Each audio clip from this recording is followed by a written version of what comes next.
मित्रांनो, आपण एखादी माहिती जेव्हा कुठेही सबमिट करतो आणि ती माहिती जर अचूक नसेल तर त्या माहितीचा काहीही उपयोग नसतो। ती माहिती एक गार्बेज असते आणि त्या माहितीवर कोणीही विश्वास करत नाही। नमस्कार मित्रांनो, मी प्रफुल्ल एज्युकेट भारत या YouTube चॅनल मध्ये आपल्या सर्वांचं स्वागत आहे। मित्रांनो, हे UDAS प्लस चं पोर्टल आहे आणि आजचा आपला जो व्हिडिओ आहे तो टीचर मॉड्यूल बाबतचा आहे। टीचर मॉड्यूल वर क्लिक केल्यानंतर आपल्याला आपल्या शाळेचा UDAS कोड पासवर्ड एंटर करून लॉग इन करायचा आहे आणि त्यानंतर आपल्या समोर अशा पद्धतीचा एक पेज पाहायला मिळेल। या ठिकाणी आपल्याला 3 टॅब्स पाहायला मिळत आहेत। यामध्ये शेवटची टॅब 2023-24 ची आहे। मधल्या टॅब मध्ये आपल्या जिल्ह्याचे आणि तालुक्याचे MIS कोऑर्डिनेटर कोण आहेत याबाबतची माहिती आपल्याला पाहायला मिळेल आणि हा जो पहिला टॅब आहे या टॅब मध्ये आपल्याला शिक्षकांची त्याचबरोबर शिक्षकेतर कर्मचाऱ्यांची माहिती भरायची आहे, अपडेट करायची आहे आणि त्यामध्ये काही बदल करायचा आहे। मित्रांनो, शिक्षकांची माहिती कशी भरायची, शिक्षकेतर कर्मचाऱ्यांची माहिती कशी भरायची याबाबतचा स्वतंत्र व्हिडिओ मी ऑलरेडी शेअर केलेला आहे। आजचा व्हिडिओ थोडा वेगळा आहे आणि अत्यंत महत्त्वाचा आहे, कारण मित्रांनो, आपण एखादी माहिती जेव्हा कुठेही सबमिट करतो आणि ती माहिती जर अचूक नसेल तर त्या माहितीचा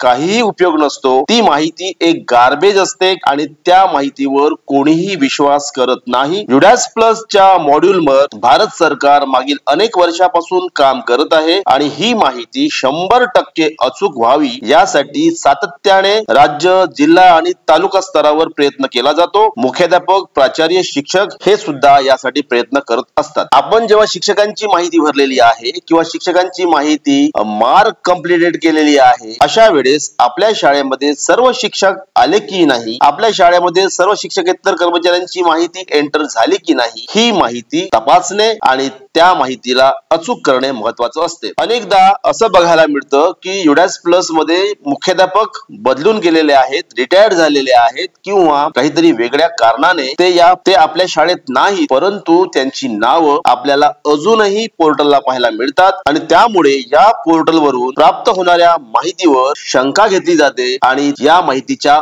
अचूकतेवर प्रश्न उपस्थित केला जातो। आणि म्हणून मित्रांनो, UDAS प्लस मध्ये आणखीन एक नवीन टॅब देण्यात आलेली आहे। या टीचर मॉड्यूलच्या या पेज वर आपल्याला राईट साइडला एक टॅब पाहायला मिळेल, मॅप। या मॅप वर आपल्याला क्लिक करायचं आहे आणि इथे क्लिक केल्यानंतर आपल्या शाळेचे हेड ऑफ स्कूल जे असतील, मुख्याध्यापक किंवा प्रिन्सिपल जे असतील, त्यांची माहिती आपल्याला या पोर्टलला ॲक्युरेट करायची आहे। ज्या शाळांची माहिती अजूनही मार्क कंप्लीटेड झालेली नाही, ज्या शाळांचं टीचर पोर्टल अजूनही मार्क कंप्लीटेड झालेलं नाही, अशा शाळांची माहिती हेड ऑफ स्कूल फायनल केल्याशिवाय किंवा मॅप केल्याशिवाय कंप्लीट होणार नाही, हे आपणास लक्षात ठेवायचं आहे। आपण खूप प्रयत्न केले, वेगवेगळे प्रयत्न केले, तरी आपली शाळा मार्क कंप्लीट होणार नाही, म्हणजे आपली शाळा पेंडिंग असेल आणि त्यामुळे या मॅप टॅबचा उपयोग करणे आवश्यक आहे। जोपर्यंत आपण मॅप टॅब वर क्लिक करणार नाही तोपर्यंत आपलं काम पूर्ण होणार नाही। मित्रांनो, एज्युकेट भारतच्या माध्यमातून मी वेगवेगळे व्हिडिओज आपणास शेअर करतो आहे आणि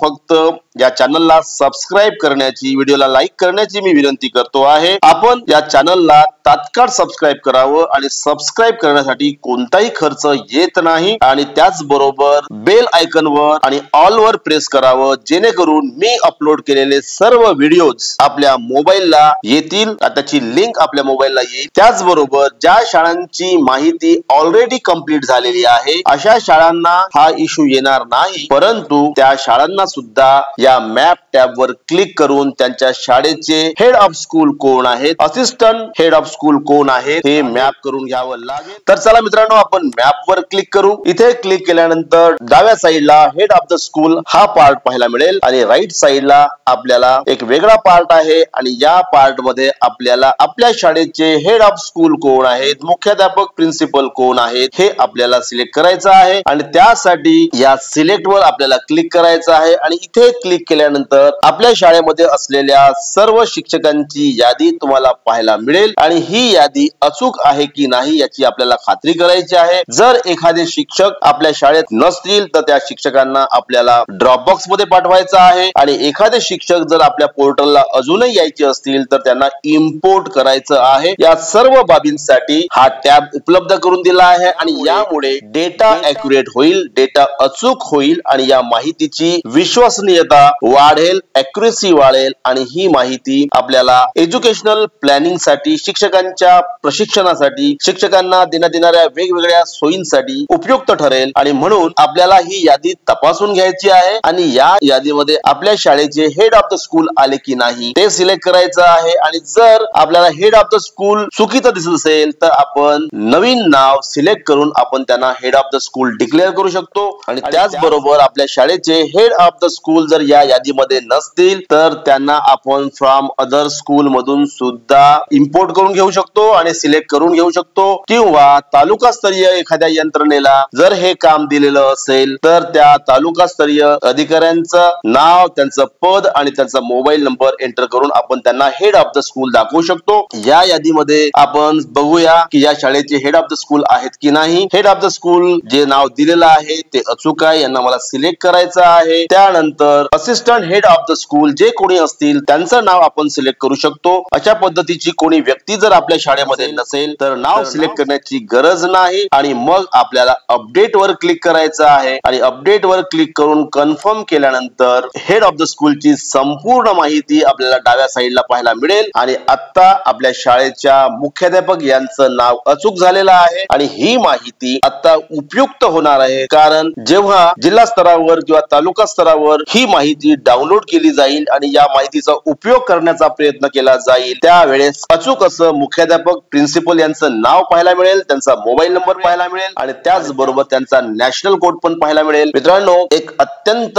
उपयुक्त असा हा टॅब आहे आणि हा टॅब सर्व मुख्याध्यापक, प्राचार्य, शिक्षक यांनी वापरावा आणि आपल्या शाळेची माहिती अचूक 100% करेक्ट करण्याची जबाबदारी आपली आहे. आणि त्याचबरोबर मी परत एकदा स्कूल डॅशबोर्ड वर जातो आहे आणि इथे गेल्यानंतर आपल्या शाळेमध्ये जे टीचिंग स्टाफ दाखवलेला आहे आणि नॉन टीचिंग स्टाफ दाखवलेला आहे ही संख्या सुद्धा आपल्याला व्हेरीफाय करायची आहे. आणि त्याचबरोबर जर आपल्या शाळेच्या मॅनेजमेंट मध्ये जर काही बदल झालेला असेल तर तो बदल सुद्धा आपण डिस्ट्रिक्ट लेवलला कम्प्युटर प्रोग्रामर यांच्याशी संपर्क करून घेता येईल. मित्रांनो, हा व्हिडिओ कसा वाटला हे आपण अवश्य या कमेंट मध्ये नमूद करावं, कॉमेंट्स करावे. आणि त्याचबरोबर पुनश्च एक विनंती आहे, आपण एज्युकेट भारत या चॅनलला सबस्क्राईब करावं, व्हिडिओला लाईक करावं, व्हिडिओ सर्वांना शेअर करावा, सर्व शिक्षकांना शेअर करावा, जेणेकरून आपला जो डेटा आहे तो ॲक्युरेट होईल, तो गार्बेज होणार नाही आणि आपण आपल्या विभागाचे जबाबदार अधिकारी, कर्मचारी, मुख्याध्यापक, प्रिन्सिपल आहोत, प्राचार्य आहोत आणि त्यामुळे आपल्या विभागाला, आपल्या राज्याला आणि आपल्या